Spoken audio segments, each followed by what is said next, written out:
क्या खोजे अज्ञाना अवधू, क्या खोजे अज्ञाना। घोर अंधेरा खोजनहारा, दीपक ज्योत जलाया। खोज खोज जुग चारि गवाया, मूलन को पाया। क्या खोजे अज्ञाना अवधू, क्या खोजे अज्ञाना। बांधी है जब गठरी गहरी, छूटी लीला चारा। मौली बोझ गणेरो सिर पे, छूटी लकड़ी चारा। ससा सिंह का नाव बनाया, मृग तृष्णा पूर बहाया।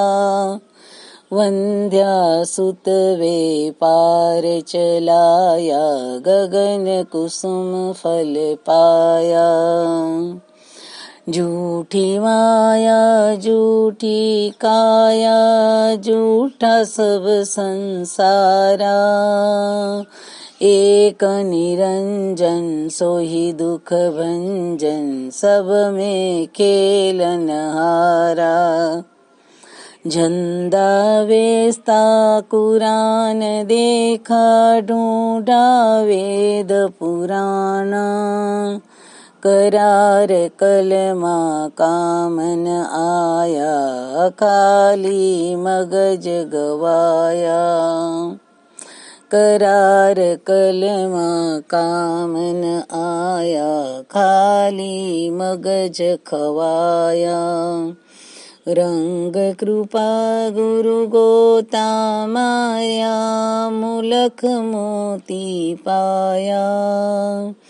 अंदर बाहिर चमक दिखाया, भान आप भुलाया। क्या खोजे अज्ञाना अवधू, क्या खोजे अज्ञाना। क्या खोजे અજ્ઞાના અવધૂ, क्या खोजे અજ્ઞાના। અવધૂતજી સ્વતઃ કહે છે, હે અવધૂત, અજ્ઞાની ન જાણે તું શું શોધી રહ્યો છે। ઘોર અંધારું તને શોધી શોધીને પ્રાપ્ત થયું છે, અને એમાં તું દીપકની જ્યોત જડાવી અને થોડી એની અંદર તને અજવાળું મળ્યું છે। अवधूत जी स्वतः कह रहे हैं, हे अवधूत, अज्ञानी न जाने तू क्या खोज रहा है। घोर अंधेरा ही तूने खोज खोज के पाया है, उसमें दीपक की ज्योत जलाकर थोड़ा सा उजाला पाया है। चार जुग खोज खोज के गवा दिया, पर मूल तत्व क्या है नहीं पाया। चारों जुग में बहुत बड़ी गठरी को जब बांध ही लिया है, और चार युगों का चिथरा जब खुल गया है, और चार युग का चिथरा जो इकट्ठा किया है गठरी बना के सर पे, उस गठरी का सर पे भारी बोझ है, और चारों युग की लकड़ी और ये गठरी छूट गई। सस्सा जो है उसका सिंग को नाव बना दिया, और मृग तृष्णा का पूर आया, उसमें बह गया। वंध्या स्त्री के पुत्र से व्यापार आगे बढ़ाया, और फल क्या पाया, आकाश का फूलों जैसा। झूठी माया झूठी काया, सब संसार भी झूठा, बस एक निरंजन दुख का भंजन करने वाला है, जो सब में खेलने वाला है। वो खेलनहारा जंदा वेस्ता पोथी, कुरान पोथी, वेद पुराण पोथी, करार माने बाइबल पोथी, कुरान की कलमा कछु काम न आया, खाली मगज ही गवाया। दत्त रंग की कृपा से, गुरु की कृपा से जब ये पांडुरंग ने गोता लगाया, तब अमूलक मोती को पा लिया। अंदर और बाहर चमक दिखाया, और अपने खुद का भान भी भुला दिया। सदगुरु रंगावधूत जी कह रहे हैं कि अज्ञान वश आदमी धर्म में भी भगवान को खोजने चला जाता है, पर क्या पाता है, खोज खोज के सिर्फ घोर अंधेरा ही पाता है। धर्म में, मंदिर में, चर्च में, अगियारी में या कहीं भी दीपक की ज्योत जला लेता है, पर अज्ञान से भरा पड़ा ये मगज जो सच्चा धर्म क्या है नहीं समझता है और सिर्फ बाहरी दीपक के उजालों में अपने को प्रकाशित हो गया जानकर भटकता रहता है। क्या करना चाहिए? इस अज्ञान को पाकर क्या मिलेगा? इससे ऐसी तरह ही तो 4 युग बीत गए। सतयुग, द्वापर, त्रेता और कलयुग कई बार इनमें जन्म लेकर गवाया, पर संसार का मूल तत्व क्या है उसे तो नहीं पाया। और चारों युगों में जो कर्मों की गठरी बांध ली है, उस गठरी का बोझ भारी सिर पे है। जो कर्मों की चारों गठरी का आज बंध छूट के उसका फल देने की तैयारी है। 4 युगों की लकड़ी छूट गई। कौन सी लकड़ी छूट गई? भक्ति की लकड़ी छूट गई। चारों युग में कुछ साधन किया नहीं, भक्ति की लकड़ी छोड़ दी। और सस्सा का कभी सींग होता है? नहीं ना। पर कह रहे हैं सस्सा सिंह का नाव बनाया, जो है नहीं वो नाव कैसे बन सकती है? और बिना नाव गहरे सागर को पार भी कैसे किया जाता है? मतलब स्मरण की नाव बनाकर आदमी भव को पार कर सकता है, पर सस्से की तरह रूप में सुंदरता और चंचलता दोनों का सहारा लेकर तैरना चाहा, भला वो कैसे तैर सकता है? मृग तृष्णा का पूर दूर दूर तक बहा कर ले गया, जिसमें चारों युग निकल गया, पर तैर न पाया। जैसे मृग के अंदर कस्तूरी होती है, उसके अंदर समाहित है, पर उसकी सुगंध में मस्त होकर बाहर जाकर और बाहर दौड़ दौड़ कर मृग उस कस्तूरी की सुगंध को पाने की इच्छा से दौड़ता रहता है, पर तृष्णा पूरी नहीं होती है। ऐसी इच्छाओं की मृग तृष्णा में अज्ञानवश प्राणी बहता रहता है, बहता हुआ चारों युग में पूर्व में बहता हुआ रहता है। वंध्या का पुत्र कभी हो ही नहीं सकता, क्योंकि जिसको पुत्र या पुत्री का जन्म नहीं होता उसे वंध्या स्त्री कहते हैं। उसके पुत्र से व्यापार चलाने को सदगुरु कह रहे हैं। मतलब कि वंध्या किसको कह रहे हैं?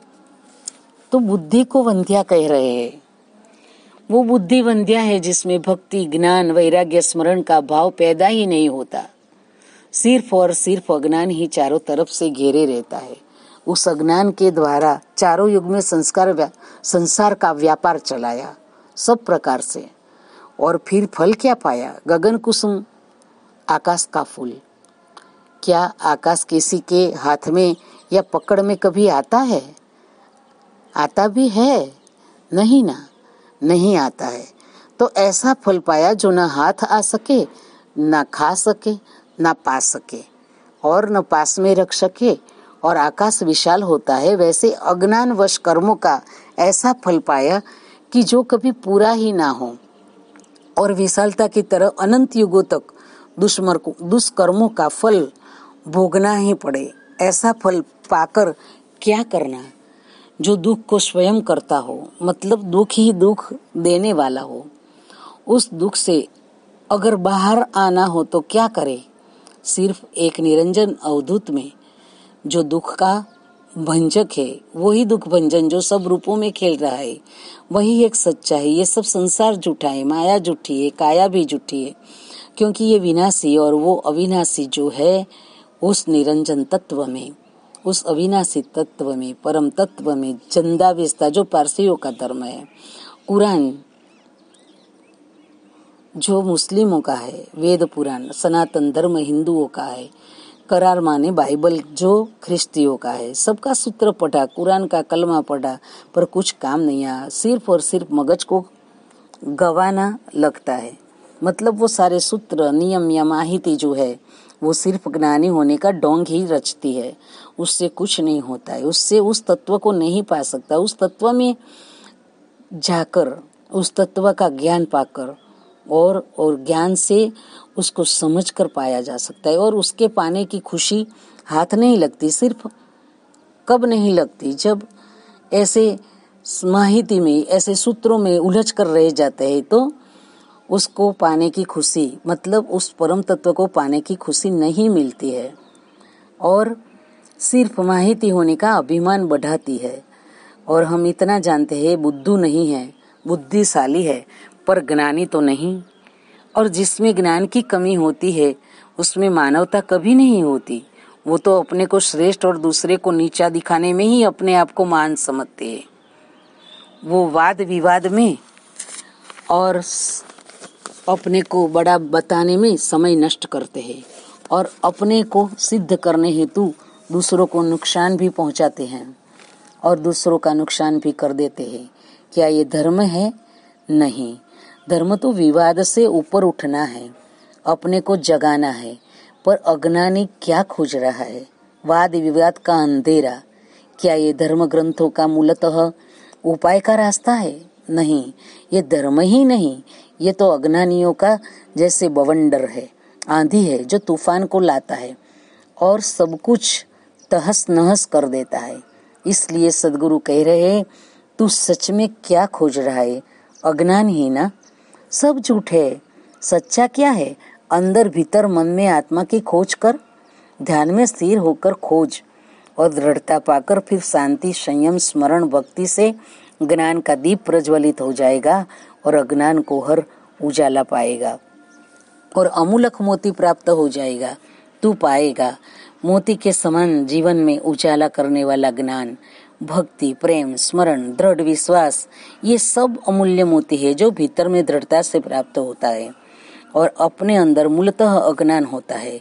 उससे ऐसे चला जाता है जैसे कि सूरज के उदय होते ही अंधेरा कहाँ चला जाता है पता ही नहीं चलता। वैसे ज्ञान का भानु उदित होते ही भीतर बाहर सब जगह उजाला ही उजाला नजर आता है और आप होने का मतलब अहंकार साम्राज्य भूलकर अपने आप को उस परम तत्व का अंश पाकर बुद्धि में ज्ञान की उपलब्धि को पाकर अपने आप का मिला देता है और संसार का आवागमन पार कर उस परम तत्व की चेतना में अपने आप को मिला देता है। यह है भक्त की चरम सीमा। सारे युगों का फल अविनाशी तत्व में मिलाकर वो भी अनंत युगों तक विनाश न होने वाला सुख पा लेता है। गुरुदेव दत्त, गुरुदेव दत्त, गुरुदेव दत्त।